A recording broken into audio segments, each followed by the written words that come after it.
So an in-flight reset, what that means is, as I break this shot without disrupting the sights, right? I find the wall, from there, 1, 2, and I know it's gonna go bang on 3, add steady pressure without disrupting the sights, bang on its own.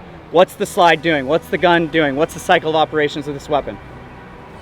Yep, the slide is gonna move to the rear, and what I wanna do is reduce the pressure I have exerted to the rear on that trigger, like this.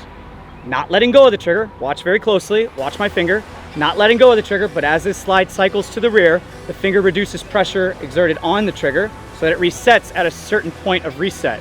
That's very consistent. All right, from this position, there's no click. If there's too much pressure, you're gonna go bang again. But from this position, count how many stops to the rear. Adding steady pressure, adding steady pressure, adding steady pressure, adding steady pressure, adding steady pressure. Nothing, right? The trigger has no movement in existence of reset to not disrupt the sights.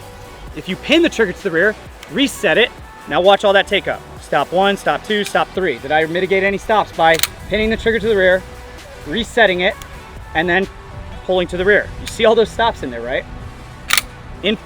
In-flight reset, you're going to reset the trigger by reducing the pressure and just bring it forward. Now this is going to be different for every trigger, how much forward movement it's going to need so that it's reset. But once you find it, and this is why we're going to isolate it so that you guys can find it, you're then going to have no movement to the rear, and it's just going to be at the sear ready to break again.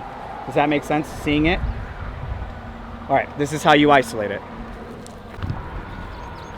So the shooter's going to come up, pause, and prep. He's going to be staring at his finger. I'm the observer watching his finger. He's going to find all those stops to the limit of advance where he no longer can go any more forward or add any more pressure without the gun going off.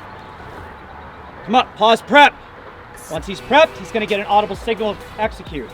I'm watching this finger to make sure he's not click banging, overextending, and cheating back. He's resetting. And if he's doing it properly, you won't see the finger even move. Pause, prep.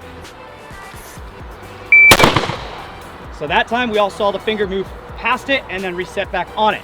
But it's still in flight, so it's better than what we call a click bang, where you're pinning it to the rear and now behind the information you're trying to process and execute on. Come up, pause, prep. Money. Again, pause, prep. Now you didn't even see the damn finger move. Are you ready and reset? Yep. Every beep to follow. So when you guys reset properly, at that sear reset, there's no length of pull to the rear to disrupt on. And you guys saw it takes a lot of freaking reps to get this kind of built down to a system 1 process. That system 1 process, I want this to be as natural to you as it is to breathe. You don't even have to think about it. It's just in-flight resetting from one centralized point, breaking and resetting at one point so that we limit the amount of disruption seen in the sights. All right, let's get on. Do multiple times or whatever, however many lengths of pull. 1, 2. Pause, prep. There you go. Now you just overextended and came back.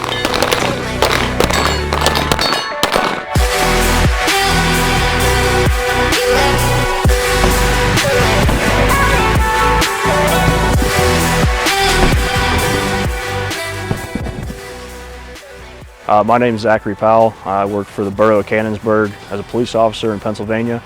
Achilles heel definitely exceeded everything that I was looking for.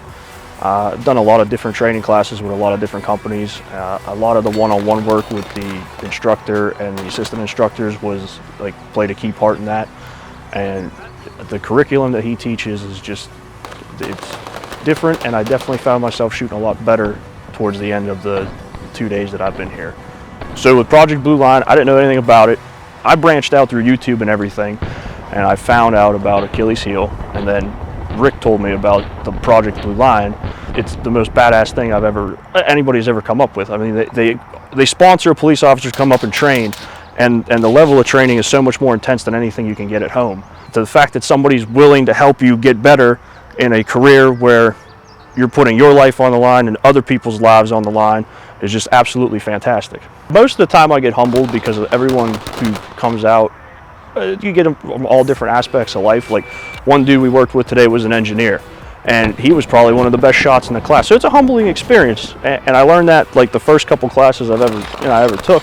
was that, hey, just because I got trained and put through the academy doesn't mean I was, you're king shit out here. There's a lot of people who are better than you. So I find it humbling and inspiring, because I'd like to strive to be just as good, if not better, than the people who I'm walking around with all day. You know what I mean? And who I'm protecting, so that I can help do my job better. It's overall just a humbling experience.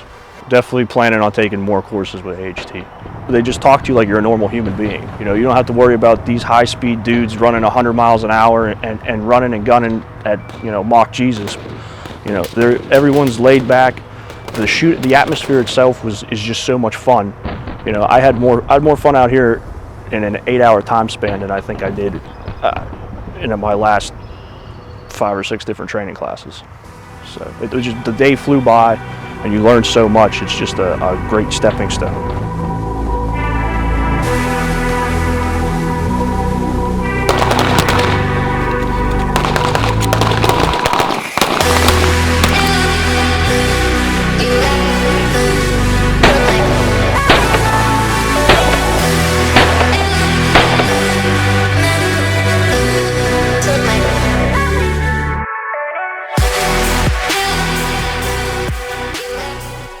Yes, sir.